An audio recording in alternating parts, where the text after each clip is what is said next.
Hi! Today I'm going to teach y'all how to make your own vermicomposting system or worm bin. And that can live inside your house or outside depending on your needs. We have one outside right now, and this one we're going to try and put in our laundry room and see if it works well. Just because in the winter they kind of go dormant, so we want something that works all year long. And I feel like if you keep it inside, there's less like grody bugs that can get in. But if it doesn't work, we'll move it outside. This is the cheapest way I found to do it. It just takes 2 food grade 5-gallon buckets, and I got these at Walmart for $3.50 each.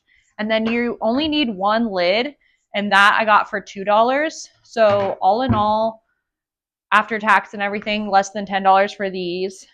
For the worms, it's going to kind of vary in price depending on where you get them.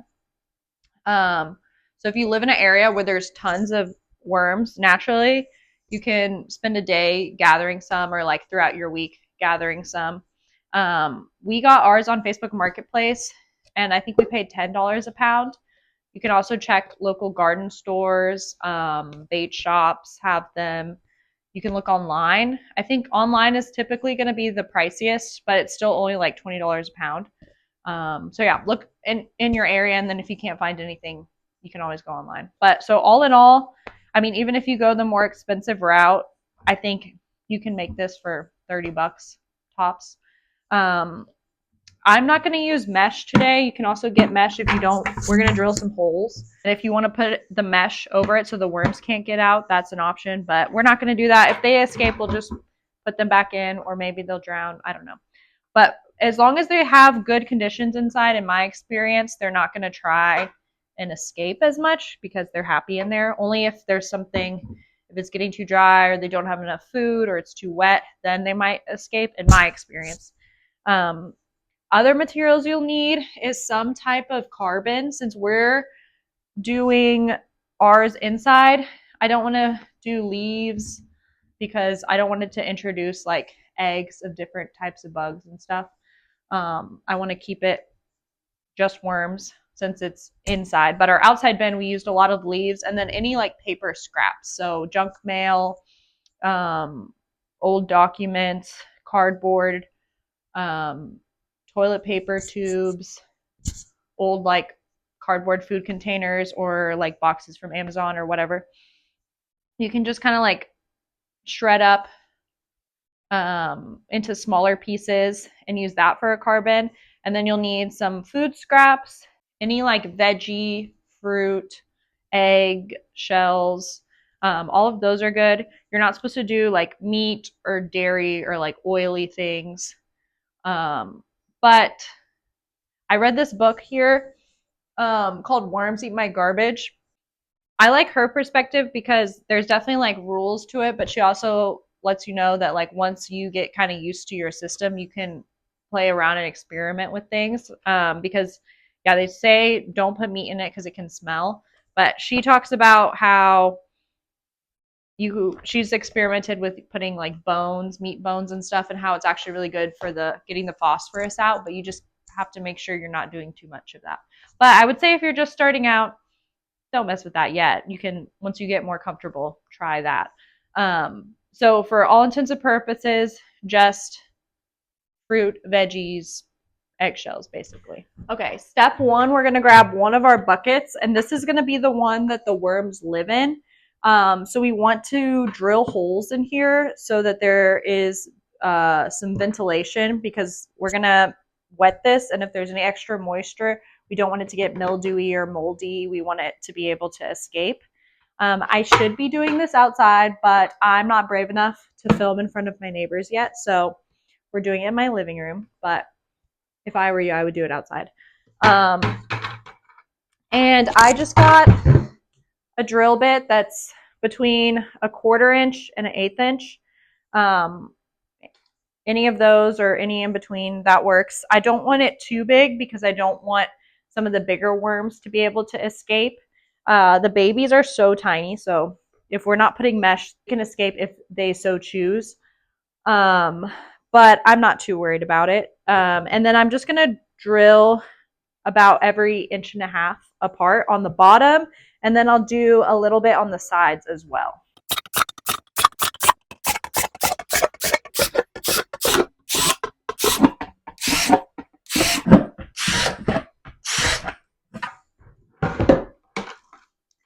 So here's the bottom, and it definitely does not need to be perfect, perfectly spaced or anything, just enough so that the moisture can escape. And then I'll do the sides.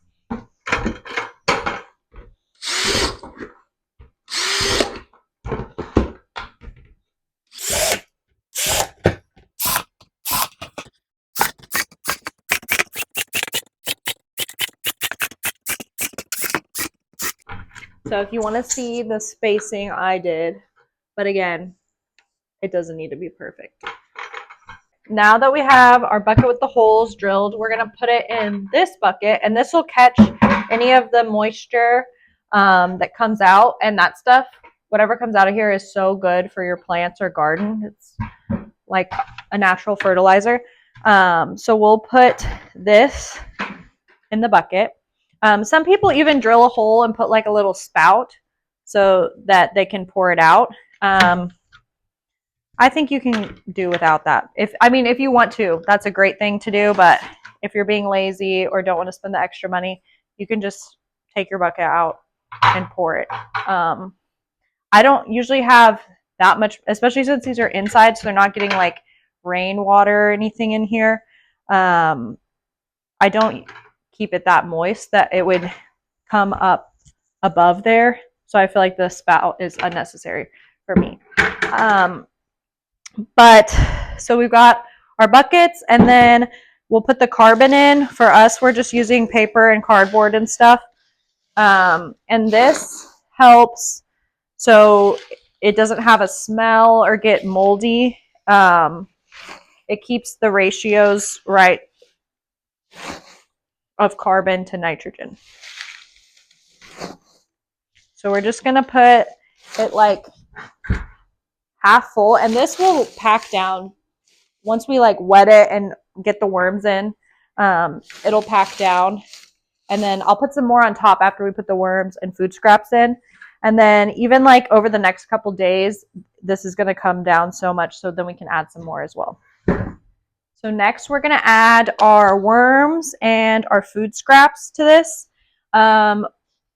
We just used some worms from the bin we already have. Ideally, we would have more than this, but they populate pretty fast. The amount of worms you want is going to depend on how much food waste you have. So you want to keep it in the right ratio. So to be 2 parts worms to 1 part food waste. So the average family is going to go through about half a pound of food waste per day. So in that case, you would want 1 pound of worms, which is about 1,000 worms, give or take.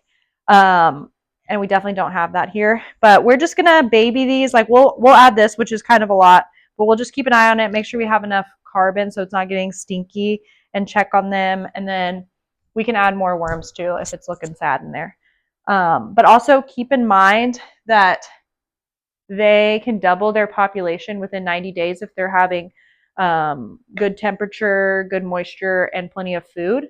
So if you don't have enough worms to the amount of food waste you have, don't worry, because they repopulate very quickly. And then this is also kind of a small container. So if you go through a lot of food waste, you might want to like start with 1, and then as your worm population grows, you can get another one and kind of double it from there. So yeah, let's add them in. We'll just dump them, and then add, this is a lot of food scraps to the worms, but with the amount of carbon we're adding, I think it will be fine. And a lot of this stuff is like there's corn husks, there's some like tea leaves in here, so it's like I don't think it's going to get very stinky.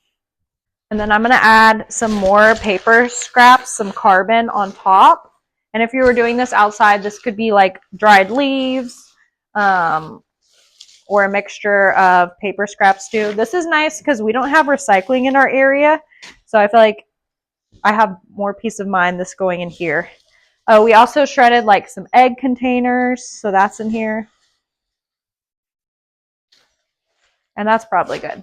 So right now it's just here, but since we don't have a lot of worms, I think that's a good starting place. And then as the worm population grows, we can add more carbon, more food scraps. And then when you do add your food scraps, you just want to make sure that you're going to bury it under either like dirt or whatever carbon source.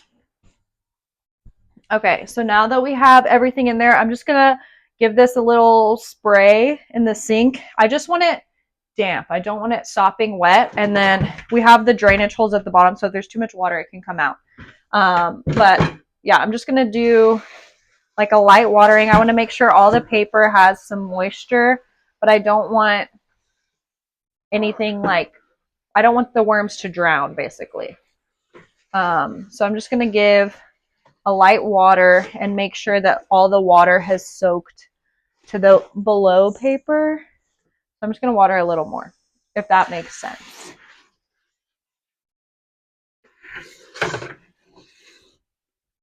So I'm just going to I think that's a good soak. I'm going to let the water drain for a couple of minutes, and then I'll put it in here with the lid. And then I'm going to just store it in my laundry room. I'll show y'all.